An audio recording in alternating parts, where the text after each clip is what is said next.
Salut, c'est Jonathan. Je voudrais te rappeler que Dieu s'en occupe. Peut-être que tu traverses une vallée plutôt difficile et pas mal escarpée. Ta situation de famille, c'est pas la meilleure, avec tes enfants, c'est très compliqué, et tu te sens incapable ces jours-ci de faire face. T'essaies de comprendre, t'essaies de communiquer, t'essaies de faire le maximum, mais tu vois ton enfant qui refuse, qui s'isole, tu le sens de plus en plus loin. La Bible dit dans le psaume, chapitre 31, verset 25, fortifiez-vous et que votre cœur s'affermisse, vous tous qui espérez en l'Éternel.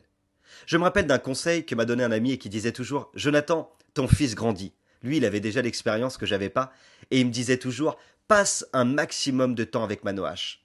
Prends des temps qui lui sont consacrés, dédiés, il grandit vite, il a besoin de toi. À cette période-là, franchement, j'étais tellement absorbé par plein de choses que j'avais du mal à le voir. Mais aujourd'hui, je suis conscient que mon fils a besoin de moi.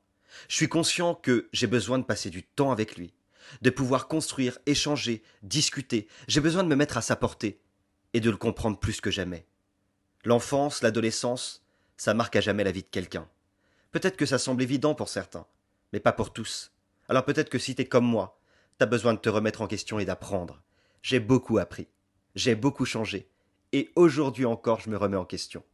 Mais j'ai le bonheur quand même de voir mon fils, investi dans un service dans une église. Il est jeune, mais je sais que Dieu a des projets pour lui. D'ailleurs, hier, lorsqu'il est rentré, il m'a dit que son pasteur, qui est un pasteur de jeunesse, voulait parler avec lui et prendre un temps pour discuter. Alors il a souri, et j'ai compris qu'il sait que c'est important pour lui, pour aujourd'hui, et pour demain son avenir.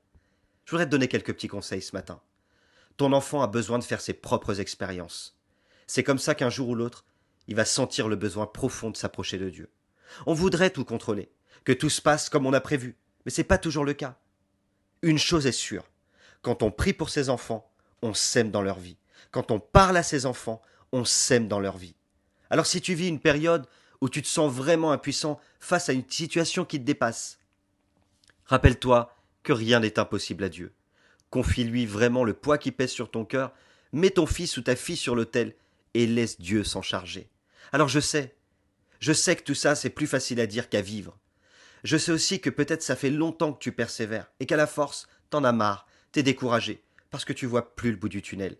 Rappelle-toi qu'il est la lumière qui brille. Alors avance toujours vers cette lumière, car c'est là qu'est le bout du tunnel. Et c'est ta foi qui va faire la différence. N'oublie pas, Dieu a mis son potentiel en toi.